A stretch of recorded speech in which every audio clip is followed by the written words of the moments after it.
Okay, so we are finally here at the heart of Pandemonium Fortress. We're about to fight the Angel of Death, Malthael himself, but before we do, I was finally able... Oh, by the way, I recolored my armor set. Now I'm the White Knight.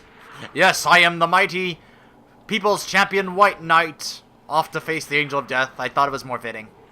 But I finally got all the lore that I was trying to get. And, yeah, it was, I had to go through it multiple times once again, so let me see if I can try and find it here. Let's see, people. See if I can find the other pieces of Inarius's and Lilith's, journals.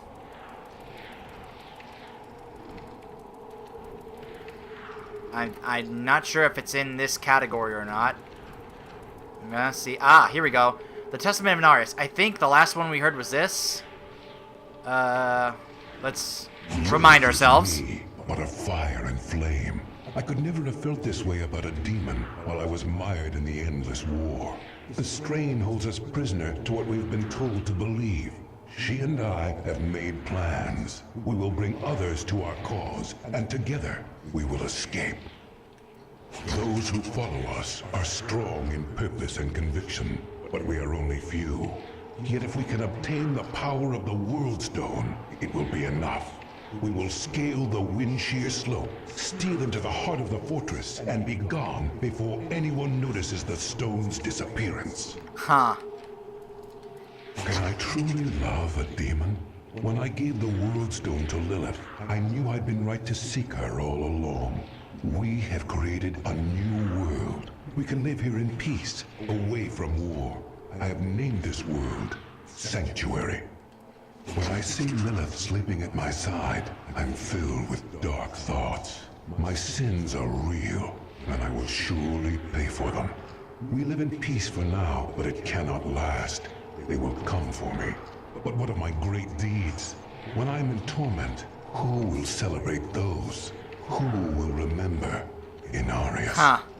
He started wondering, he started getting all moody. Is anyone ever gonna remember me? Alright, now there's one more part to Lilith's writing. Let's hear what she had to say. Inarius and I stole the World Stone, and now we have a group of renegades to follow us. I have created a new world where we can live in peace. A place of infinite possibilities. Inarius believes that escape is enough. In time, I will show him that even victory is possible. But first, I will give him children. Oh my. So I've always wondered about Lilith's character. I find Lilith's character more complex and interesting than Inarius, because in the end Inarius kind of, you know, ended up becoming sort of a villain towards the end of his story there, involving the World Stone and the Nephilim. But I always wondered, was Lilith just using him so that she could then use the Nephilim to get a victory in the eternal conflict? Because did she want to have the kind of aspirations that her father and her uncles did in terms of wanting to become like the ruler of all creation? Or was she just kind of fed up with all of it and just wanted to get a victory with the Nephilim against both the angels and the demons, to just have no more fighting and just have peace and just live in peace with her children in Sanctuary and with Inarius? But Inarius didn't agree with that. What was her motivation, truly? That's what I'm really interested in regards to Lilith's character. Alright, so that was all I found in regards to the Inarius and Lilith story. Sadly, it didn't really reveal anything new. I kind of went over a lot of this in the first parts of this playthrough. So sadly, there was nothing that they added there, but it was interesting to hear it from their perspective. Now, there was another bit of lore I found on my way here, and that is something called the Path of Wisdom, which is Malthael kind of doing his own journal, really. So let's hear, there are 6 parts to it, called the Path of Wisdom. I heard a sound and did not know what it was. I sought wisdom in the chalice, but there was none. The sounds called to me, and I knew them. Human souls, but where? Huh. It's interesting that he would write his madness down, that he was really thinking about all this, and he decided to start writing it down in a journal. I brought myself to Sanctuary, where humans dwell, but the souls did not call me from that place. I searched the breath of creation, always following the sound. Always the sound. And then I understood. Pandemonium, where the world stone once rested. Huh. The souls swirl and writhe. I now know the truth of mortals. Old paths lead to death. Whatever their struggles, whatever their triumphs, they die. That is wisdom. Huh. No matter what they do, they all die. That's the whole truth about it. Huh. The souls of man show their potential for greatness. They can stand for good like any angel in heaven, or they can enact evil worthy of the lowest demon of hell. The power of such a choice should not rest in the hearts of beings who are here for an instant, then flare and die. Huh. So he, like Imperius, he just hates that mortals, humans or Nephilim in my character's case, have the free will, the choice to actually choose to be good, like the angels, or evil, like the demons. They hate that. Or at least Malthael here clearly does, and we've heard Imperius, he's made it clear. They just hate that we have the choice, that, angels are born with the, without pretty much the choice. They're just instinctive and kind of built the way to be good, whereas the demons and the lords of hell, they're pretty much just born and programmed to be evil. Whereas humans and Nephilim and mortals, they can choose whether to be either way, and they just don't. The angels do not like that. The demons are completely fine with it, but the angels like Malthael and Imperius do not like that. And here are parts 5 and 6. Humans cannot be trusted. They are born of angel and demon, but demons pervert whatever they touch. The humans are corrupt and are not worthy of the choice between good and evil. Angels and demons do not choose, as it should be. Huh. He really feels that we should not have that free will, that we should not be given that kind of choice because we can't be trusted, because since we are born of both angel and demon, that we are corrupt or can be corrupted, The Nephilim trapped the prime evil in the Black Soul Stone. This is the perfect moment to end the eternal conflict. The demons are easy prey, but the humans must be eliminated before they grow too strong. The Soul Stone is the perfect weapon. The eternal conflict will end. He really believes that it's not just the demons and the lords of hell that are the threat to have the eternal conflict keep going, that he thinks that if all humans and mortals and Nephilims, that if they all turned evil, they would be too strong and they could destroy the angels and good. So he just thinks, look, I'll just use this Black Soul Stone to eliminate not just the demons and their evil essences, but also the humans and the mortals and Nephilim, and there you go. That will end it, because they won't be around anymore. No more evil. It'll just be angels, and that'll be it. It will be over. He really believes this. It's such a shame that he doesn't realize that this is not the way to go about it. But that is why I'm here. Let's do this, Irena. Wow, look at this! This is the heart of Pandemonium Fortress. Look at this thing. Wow, that's where he is? That's where we're gonna fight him? Heart of the fortress. Here we go. Oh boy. I'm worried. I'm about to fight him on Torment. I'm hoping I'm at a point where I can beat him on Torment. If it becomes like the Belial fight, I may bump this back down to Master. The Scar of Creation. The Soul Stone is a born sanctuary. The blood of demons will soon be gone from all creation. You will be the last of your kind for a few moments. Death comes, Nephilim. For you.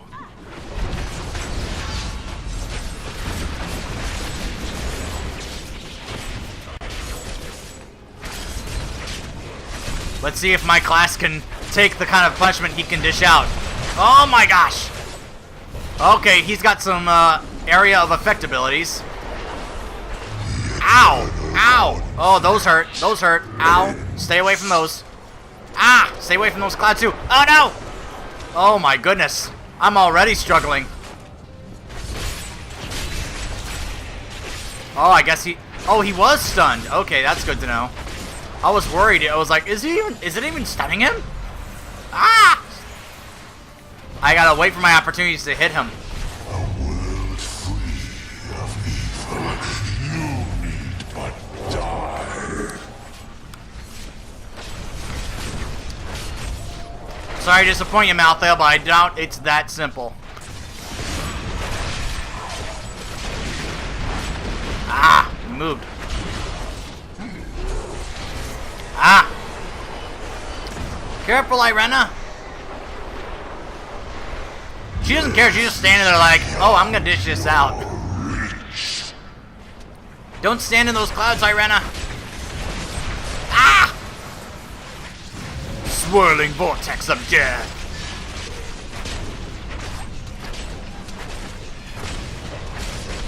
I really want to see if I can beat him on Torment, because I can imagine that he may drop at least 2 legendaries, or at least I'm hoping he will. You need but die. I wonder if you even checked to see whether or not there was another way to go about it, Malthael. I really wonder. Or did you just decide, I'll just do this. It's just more convenient for me. Ah! Irena, look out! Oh boy. Ah! Ah! Get out of that cloud, Malthael. There we go. Alright. Right here, I can kind of stand up to him. Be like, yeah, I got you. Ah! That swirling vortex. Oh, now he's got buddies with him. Great. Death will release you from pain.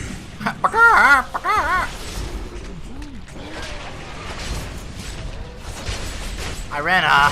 Man, she's gonna focus on that thing rather than Malthael.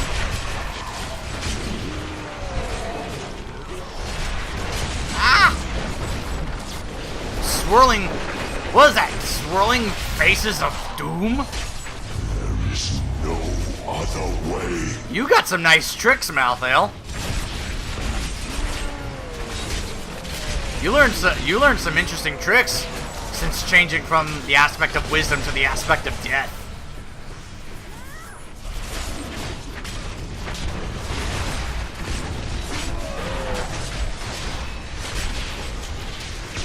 Death will release you from pain.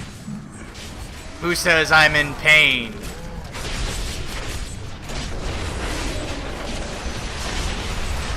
Ah! Ah!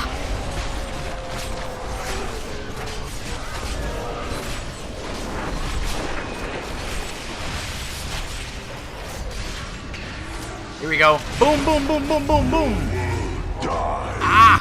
No! There is nothing to save. Oh no. Ah! Ah! No, no, no! No! Ah, no! Gotta get that well. No! Oh, I was doing so well. Oh, man. Hold on. Let me go back. Have Hadrig repair my stuff. Ugh. There we go. Alright. Alright, let's do this again. Let's try it again. Skip this.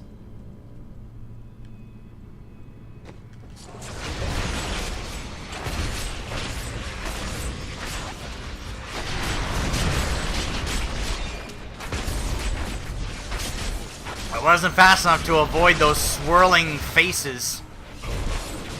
If I can avoid those, I think I can pull this off. The eternal conflict ends. Yeah. Yeah. Yeah.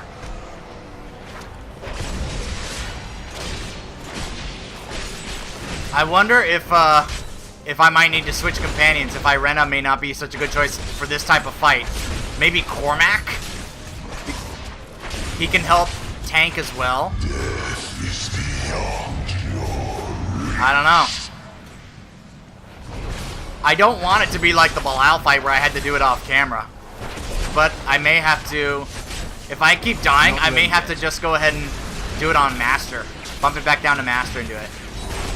Which would be a shame, because I know if I beat him on Torment, the reward will be better than it would be on Master. A world free. Yeah. You need but die. I understand. That's how you feel. I just don't agree with it. Ah! Those stupid clouds.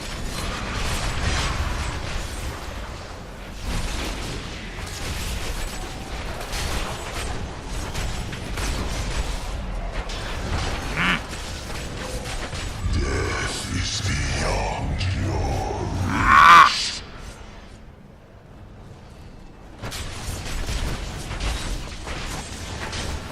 Not yet. Ah! Ow!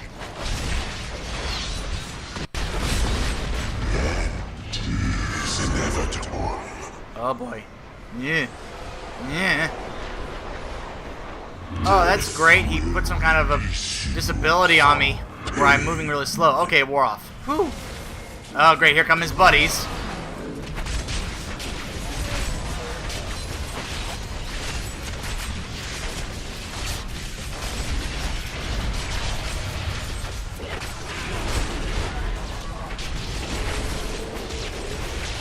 Oh no! No! Ah no! Dies. There is nothing. Well. Okay. I think he might be a bit tough for me.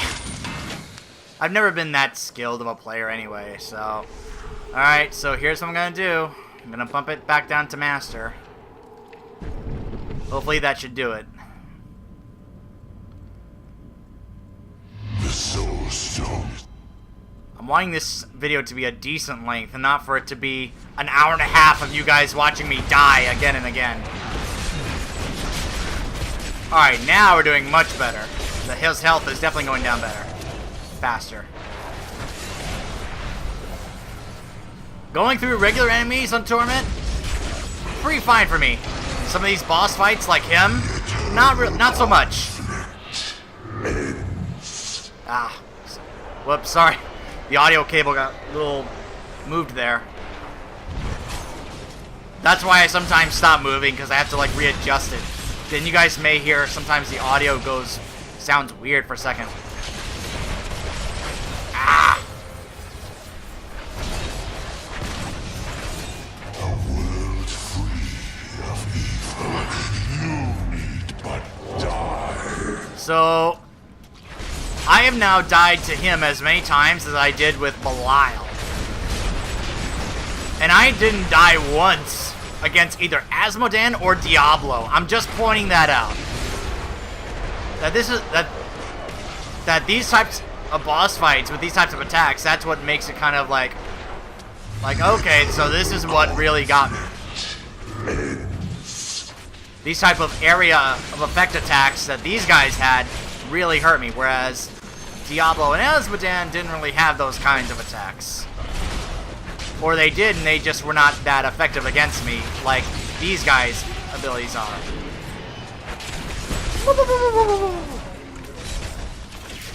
There we go, got them quickly. Again, who says that I'm in any pain that you need to relieve? Almost halfway done. There we go.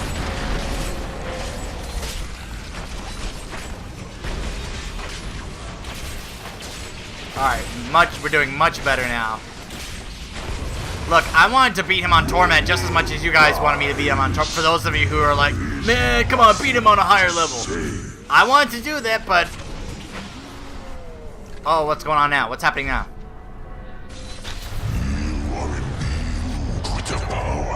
Not what you expected, right?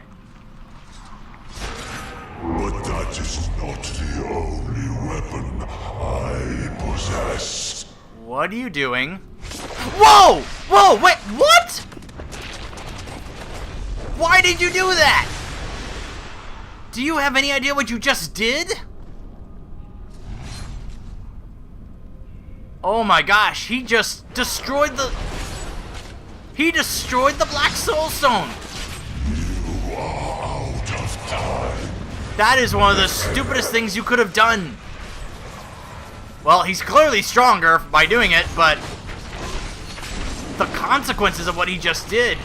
Oh my gosh, now he's got even more crazy abilities. Woo! Ah! No, no, no, no, no. Ah!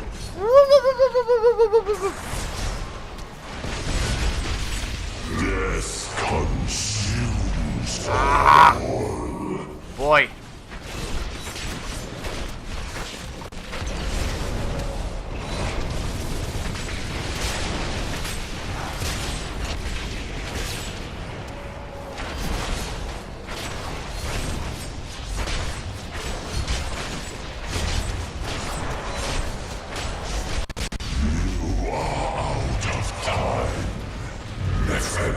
We'll see about that.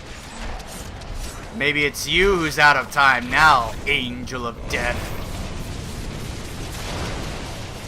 My goodness, he's just throwing those all over the place. Where are those swirling heads of death that kept killing me? He hasn't... I don't think he's done that once since I bumped it down to Master.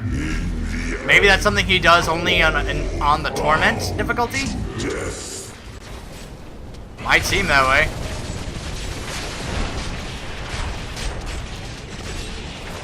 Wow, that stuns even him. I love that. Ah! Oh no! Ah. I wish I could do that. Oh boy. Ah.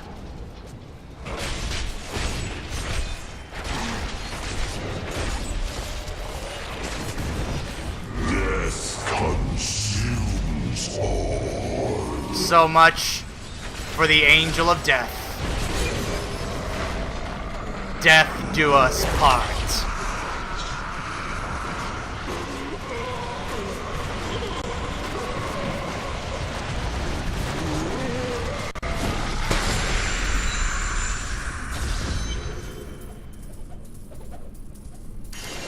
Yeah! Oh, hi, Tyrael. Hold on, just let me grab these. Legendary Crusader Shield. Plan Reaper's Wraps? That sounds awesome. Teaches the blacksmiths how to craft a legendary bracer. Legendary blacksmith plan Reaper's Wraps. So, are they like the bracers that he wore? Because if so, that's kind of awesome. Let me check out this legendary Crusader Shield here. Wow! Slightly better strength, not as much life, an extra 579 armor, wrath regeneration by 1.93 per second, 34 extra gold for monsters, iron skin also increases your block amount by 55%. Wow!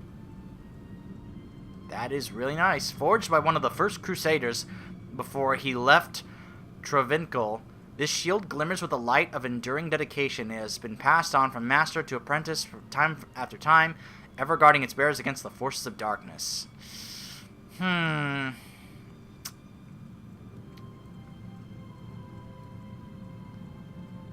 wonder if I can, I mean, I do like it, and the fact that I use iron skin, it kind of, like, goes along with it. I do like some of these bonuses. I really do.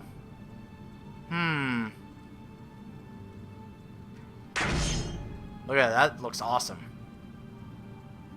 Maybe I'll give Ivory Tower to Cormac. I mean, it shows that you get better, I guess, armor or health, which is kind of interesting because there's no extra armor stat there compared to Hollowed Bulwark. But, I don't know. It's got an extra chance to block, an extra block amount, so... Hey, Tyrael. This age is not so different from my own. There is still pain. I ran out. You already said this. Where is the Black Soul Stone? He... Malthael destroyed it Yeah. and used the power within. Then Malthael's death will have released Diablo. He is free. Which means that Adria was right. Diablo is going to come back. He's free. But I wonder, is it just Diablo who's now been freed from that Black Soul Stone, or are all the Lords of Hell now free from it? Because if so, we're in deep trouble. Congratulations, you have killed Malthael. Do you wish to leave the game and return to the main menu? Yes. Alright everyone, that's it. We have done it. Let us just kind of sit back, relax, enjoy watching the final cinematic of the game, and then we will begin our discussion of this while watching the credits. Don't fear the Reaper.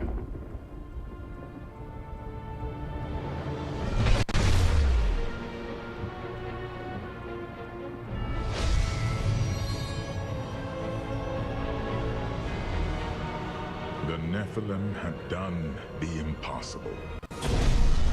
By conquering death, he had redeemed the angels and saved all mankind. In that moment, with victory at hand, I saw the Nephilim in a new light. He is a hero who can defeat the champions of heaven and hell, and a crusader who protects the innocent. But within him beats a mortal heart that will one day be tempted to corruption. On that day, will he have the strength to resist, or will he be our doom? Woo! Wow, well, that's certainly implying that there's going to be more to this story. Possibly another expansion. You've defeated Diablo 3. More challenges and rewards await you in adventure mode. Alright, there you go, everyone. That, my friends, was Diablo 3. The Ultimate Evil Edition on PS4, featuring the expansion Reaper of Souls. Let me turn down the music here so that we can discuss this, because boy, do I have a lot to say about this game. Especially considering everything that has happened to it and has been said about it ever since it first came out. When this game was first announced at BlizzCon 2008, the hype and anticipation of it was insane. Everyone was so hyped, excited, ecstatic about the third game finally coming out after over 10 years, similar to StarCraft. You know, and this is something that some people have criticized about Blizzard, is that sometimes they wait a decade or so before they release the next entry in a franchise. They did that with StarCraft, and they've done that now with Diablo. And then, as I talked about in the first part of this playthrough, when it came out, the reviews for the game were pretty good. People were, some of the reviewer sites were giving it good ratings, like 8 out of 10, 7.5 out of 10, things like that. But of course, the only thing that really anyone was wanting to talk about was how bad the servers were, and how every time you tried to log in, you would get Error 37, the infamous Error 37, all the time. There was pictures and art like of jokes about it. Like one was of Boromir from Lord of the Rings. You know the line where he says, "One does not simply walk into Mordor." It was captioned, "One does not simply log into Diablo 3." You know, some really funny art. And over that span of time, a lot of people have said really negative things about this. They've had a really bad experience with it. I've seen comments of people saying they will never buy another Blizzard game because of this, that they feel that this is not really a Diablo game, that this is just an action RPG, and it doesn't deserve the title of Diablo, that it's not Diablo 2, blah, blah, blah, blah, blah, blah, blah, all the negative things that you could think about it. And considering that first version of it when it first launched, I can totally understand that and actually agree with it. The whole thing with the auction house, I agree, was a bad decision. It really was not something that I thought fit with the game, that I thought was kind of silly. And then this kind of game, I think, has actually had one of the best and biggest turnarounds for any game in its history, because this expansion, Reaper of Souls, really did so much positive when it came to turning the game around, improving it in a number of ways, in terms of the gameplay, the loot system, getting rid of the auction house and replacing it with adventure mode, so that it wasn't just, well, once you beat the game, now you can replay the entire story all over again, but on a higher difficulty, and you just do that over and over. After a while, you're going to get really tired of that. But when you add something like adventure mode, and it's kind of just an extra mode in order for you to do extra challenges and bounties so you can get extra rewards and extra loot and do that with other friends, it really adds another fun aspect to it. As far as the story, continuing the story from leaving it kind of open-ended rather than, hey, you beat Diablo, great job. It's, the aspect of bringing back the character of Malthael, with those of us who wondered whatever happened to him, the Archangel of Wisdom, what happened to him? And then all of a sudden he shows up as the Angel of Death, wanting to use the Black Soul Stone for these means. I mean, you can understand that his real motivation, he just wants the eternal conflict to end. He wants it to be over. And he just really sees this as the only real way to do it. Even though it would essentially kill everyone. But that's kind of where he's been driven to. It's kind of losing the World Stone kind of, you could say, drove him to madness, into this conclusion where he's not really thinking clearly. So I did enjoy this aspect of it in terms of the story and his character, where we really got to know about his character and what happened to him, why he went this direction, what he was doing this whole time, and what happened when his followers went looking for him. And also, I want to say, I really enjoyed the story of the Crusader. Of course, Gideon Emery doing the voice for it just made it a much better, enjoyable experience for me, because I really enjoy his voice acting work. I loved him as Fenris in Dragon Age 2, and I really enjoyed him as the Crusader here in Diablo 3. I really thought that he really added more to the character here with his voice acting than you would expect. And yeah, you could say that, well, they used to have the Paladin in Diablo 2, and that's another thing I want to talk about. This is not Diablo 2, even though people want to keep comparing it to it.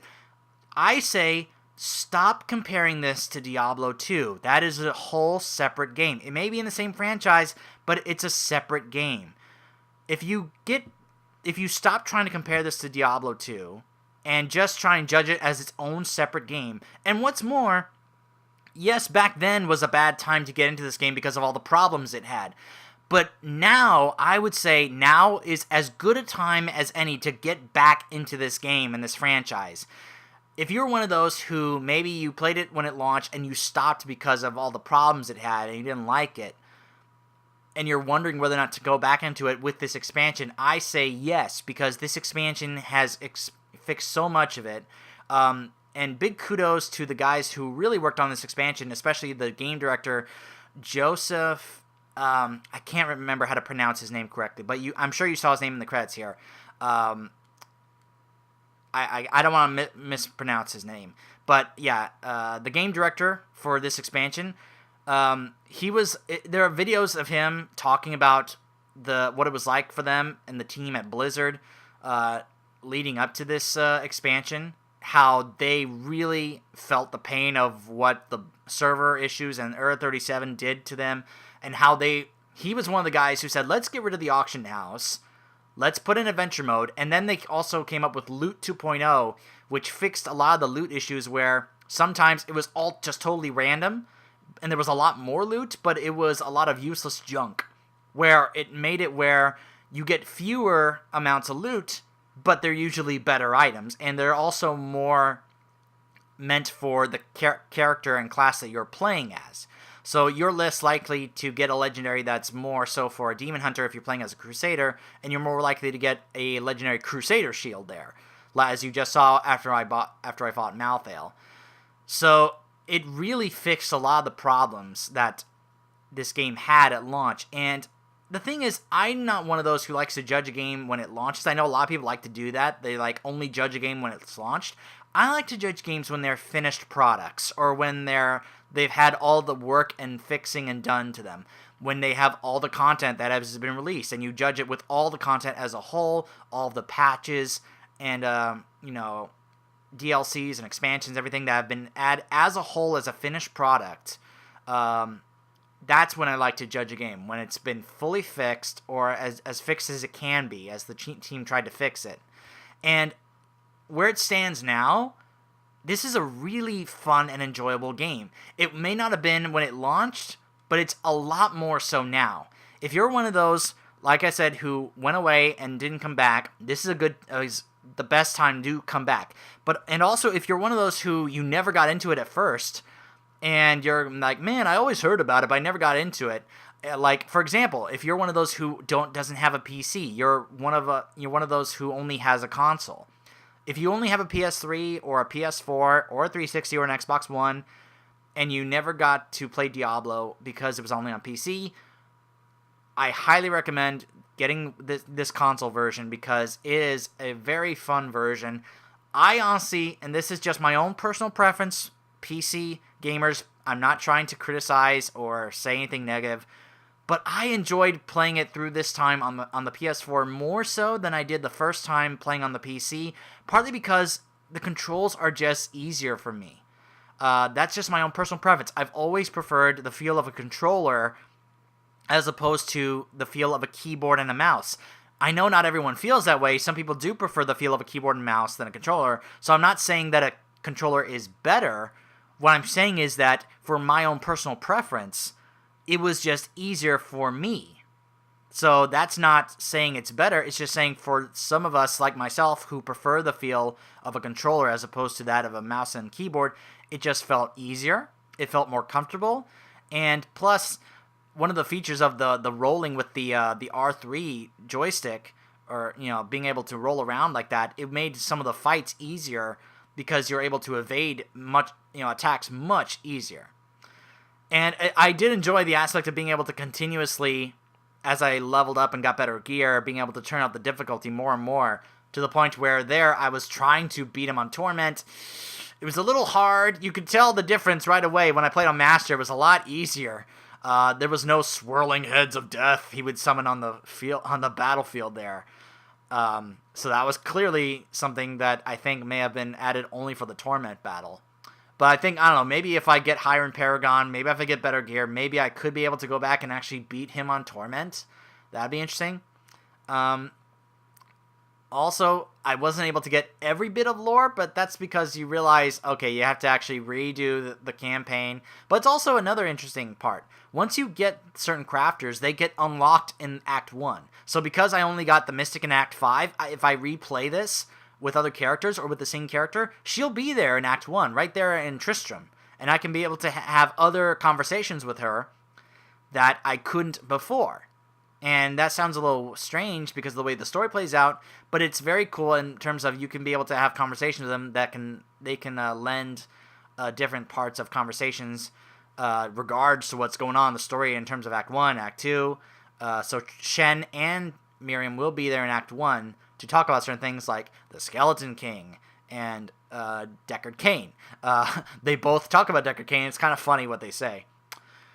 But yeah, I mean, and regardless of which class you choose, I've heard some people say that some classes are better to play solo than others. which I can completely understand. I think it was much easier to solo through this game as a Crusader, like a tank, as opposed to when I played as the Demon Hunter, that is ranged and kind of relies on Cormac to help keep that those enemies off of you and on him, because they're more so better for groups and other, playing with other players. I've heard the Barbarian is good solo. So, but I would say, even so, just go ahead and maybe start off on hard, and so that way you can get that bonus and such. Or maybe just start off on expert, because even on an expert, you can start off pretty nice. And just go ahead and choose whatever class you feel like playing, regardless of, what's better for solo. If you like a character's certain backstory more so, or voice acting, or the way that their style of play, whether it's the Wizard, or the Demon Hunter, or the Witch Doctor, the Monk, the Crusader, or the Barbarian, regardless of your preferences, go ahead and play through it like that. And I think you're going to have an absolute blast. The gameplay is always been one of the things about Diablo that has been very addictive and a lot of fun, being able to go through all the dungeons, fighting all the different monsters and demons, getting all the crazy amount of really good loot, because those moments where you just randomly come across a legendary just drops, and it's absolutely fantastic and better than what you had before, it's an amazing feeling. And it really adds to that aspect of the gameplay, which is a lot of fun, and as I said, kind of addicting to, because some people, I've seen some players that play this game on Twitch, like Adventure Mode, they have Paragon that's like over 500. I mean, that is insane to me, that you're constantly playing and reaching that level. I don't know if I would ever reach that level. It was cool that I was able to get to the Paragon levels in this playthrough, that we start off from scratch in level 1, and we're able to make our way to 70 plus to the Paragon levels. I thought that was really cool that we were able to have that journey together. But, I mean, that's a little much, for me anyway. But then again, this is now at the point where now that you've beaten the story, now you can go through adventure mode, do some, check out what the bounty system is like. There are some trophies here on console for like get 5 bounties, but there's another one like get 500 bounties. There's also some others like get multiple characters to level 70, or even the same class but maybe the other gender, or just a whole nother one of the same gender, like 2 male Crusaders, or both a male and female Crusader, both to level 70. That is, I mean, this is the only game you have, and you love playing it so much that you don't mind giving that kind of time to it, I would say okay, but that's a lot of time to give to this, because you guys saw how long it took me to get through the campaign with just one character. Imagine trying to go through it with all those characters. Now, you can kind of speedrun, because you can just kind of skip the story once you experience it for the first time, in terms of the conversations and such. But still, it does take you quite a while to go through all of those dungeons and such. If you're wanting to explore all the side dungeons, try and get all the events, so you can get all the challenges. It's a ton of content that's packed into this, but it just adds to the replayability and just makes the value of the game just go a lot higher for me. That if you give a lot of content and a lot of incentives to replay it and add to the replayability, it just adds to the value of your game. So this probably could be one of the better versions to play. I would, like I said, this edition of the game for consoles is a great pickup, especially if you never got to play the franchise because it was a PC exclusive and you never had a PC. This is a great time to get into this. I am very interested in whether or not that if they do another expansion for this particular game, or if this is the only one, because some people said, well, historically they've only done one expansion for Diablo games. That was one game. I don't recall them ever doing an expansion for the original Diablo game. And yeah, there was Diablo 2 and they had Lords of Destruction, but I would say that was then. This is now. We are 10 years later. Stop living in the past. I know Diablo 2, I understand, was a great game, but that's a separate game. So let's please give this the attention and praise it's due as a separate game. Some people said this doesn't even deserve the Diablo title. I don't know what I still don't understand that argument about them saying that this shouldn't have its own Diablo title. That it should be a totally separate game, that they should have slapped on the Diablo title on it. I don't understand that way of thinking or why, but hey, if that you really believe that, more power to you. But I think this is an absolutely great game. It's fantastic. It's definitely deserves to be right up there with Blizzard's other two big franchises, World of Warcraft and StarCraft. And like I was trying to say, if they're going to have StarCraft 2 with 2 separate expansions, because we already know Legacy of the Void is on its way out for StarCraft 2, I wouldn't be surprised in the least if they have a second expansion to this game, because of a lot of the aspects of the story that they left open-ended, such as Lyndon's brother's wife murdering his brother and saying, I was the one who killed him, come and find me, and or whether or not Cormac and Irene are going to end up together, Covetous Shen having to try and get Durgist since he's been freed, other characters like Hadrig and Miriam and Tyrael. Now, I do want to take this moment to discuss the aspect of the characters Leah and Deckard Cain and what happened to them in the story. Deckard Cain, I can absolutely, you guys have heard me say, is probably the best character. Oh, here's the leading cast. Michael Gough, fantastic as always. Jennifer Hale, she did Leah. There are the followers and the additional characters. Great job by the voice acting cast. I thought it was I didn't like how he went out. I mean, it was kind of a silly, like, wait, Magda that killed him and that's it? It was just kind of like, if he was going to go out, I thought it should have been more grand and more amazing than that. Like he goes out in an absolutely spectacular, awesome way that makes you go, wow, that was an amazing way for him to go out. I did like that they had a funeral for him in that cinematic, so that was kind of a nice goodbye. But it just kind of still felt kind of cheap and kind of like, well, I guess he's gone.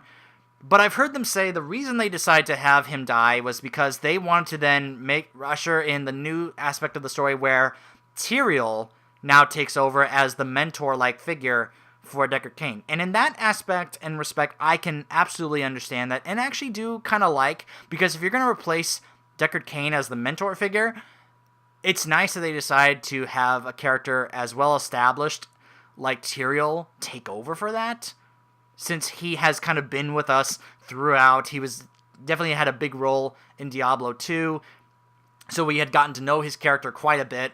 And now that he's here, I mean, because he's been around obviously a lot longer than Deckard Cain has, he knows a lot more intimate knowledge about the eternal conflict and the high heavens and the archangels and stuff like that, as well as the lords of hell and things like that. Probably more so than Deckard Cain did, even though Deckard Cain knew a ton of it.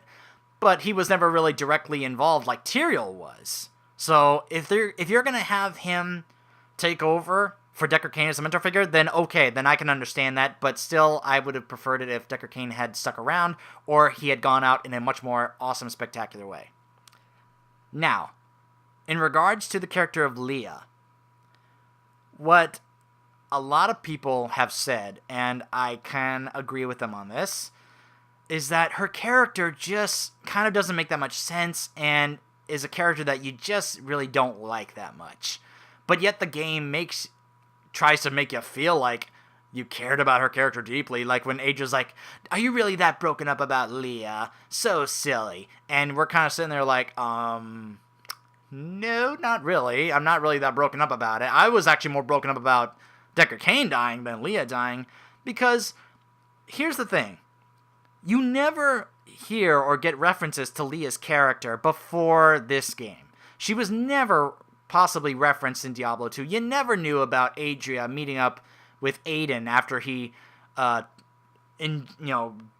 just crammed Diablo's Soulstone into his head and ended up becoming the Dark Wanderer. And then, of course, she met up with him and had that night with him, which then led to her giving birth to Leah. But when you realize it was all a way for Diablo to come back, that was like, well, how is Diablo ever going to come back? We smashed his Soulstone, so he's gone forever. And they pretty much just make Leah as the means to have Diablo come back. That's pretty much the only reason she was there. We were supposed to have grown connected with her character and such, but she really wasn't a character that you could really like, because us as character, we know that Deckard Cain's talking the truth. We know that he knows what's going on. But she's there the whole time going, oh my gosh, Uncle Deckard, enough with your stories already. Enough talking about demons and things. Those aren't real. They don't exist. And you're like, your town is being under attack by the undead, and you're like, they're not real? Look out the front door and take a look at what is outside. And you don't believe that? It was just really annoying for her character to just keep constantly putting Deckard Cain down and being like, it's like, oh my gosh, enough with your stories, old man. You know, she never believed it. Even at his funeral, she said it was all just stories. At that point, I was like, okay, I'm really not liking her character. And it's a shame because Jennifer Hale did her voice. And I love Jennifer Hale. She is one of the best voice actresses in video games. I mean, she was female Commander Shepard in Mass Effect, for crying out loud. And I've always enjoyed her voice acting. But I did not like this character that they had her do. Now, I'm not going to blame Jennifer Hale. I'm going to blame the writing for it. They tried to get us emotionally involved when Leah was essentially killed by Adria by having her become the vessel for Diablo to come back. But you didn't really feel anything for her because she was an annoying character. And it was kind of like, oh, so that's how Diablo's going to come back. Oh, okay. You know, but the thing was, you knew he was going to come back because the game's named after him. So you knew he was going to be the final boss of the game before the expansion came out. It was just kind of a cheap, like, well, that's, you know, she's there to be the means for him to come back. So she was never really a relevant character before this. And it was just kind of a cheap, like, well, that's how he's going to come back. And it was just kind of a disappointment for that they tried to force her as a character for us to get to emotionally care for her. But her character wasn't really that likable that much, at least to me, because of how she was always treating Deckard Cain. And then when Diablo pretty much uses her to come back, it's kind of like, oh no, Diablo's back, or oh no, poor Leah. You didn't really feel that way, and I just did not like that aspect of her as a character, that she was just there for Diablo to come back and just to kind of put Deckard Cain and his what he was saying down. I mean, he was like in the opening cinematic, you do believe me, don't you, Leah? And you can tell, like, she's like, nah, I'm not gonna believe what you say, you crazy old man. So yeah, those parts I did not like. But other than that, I really liked the story of this game. And I'm really looking forward to see where they go in the story here. Because that ending there, that final cutscene there about will he resist or will he be our doom, as Tyrael said, there is talk that the next expansion could actually have separate storylines where you could have your character make either good decisions or bad decisions to either stay on the path to being a good hero or actually fall to corruption. You know, kind of like a Paragon and Renegade path for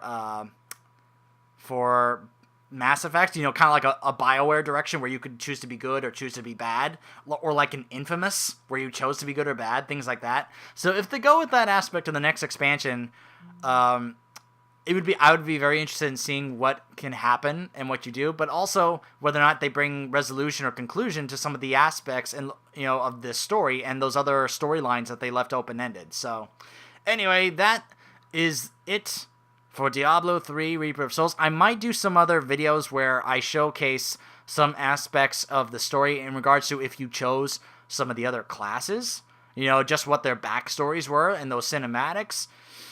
But it's kind of something that I'm thinking about, but I'm not really set in stone. But other than that, this is going to be it for Diablo 3 until the next expansion. Hopefully, they release it for the console versions at the same time as the PC version. And I've heard the game director say that will be the case, that they will update the console versions along with the PC versions at the same time. So if so, let's just hope that when that expansion comes out, it will be available at the same time for the console versions as is for the PC version. So until then, my name is DJ Neeks, and I will see you guys next time.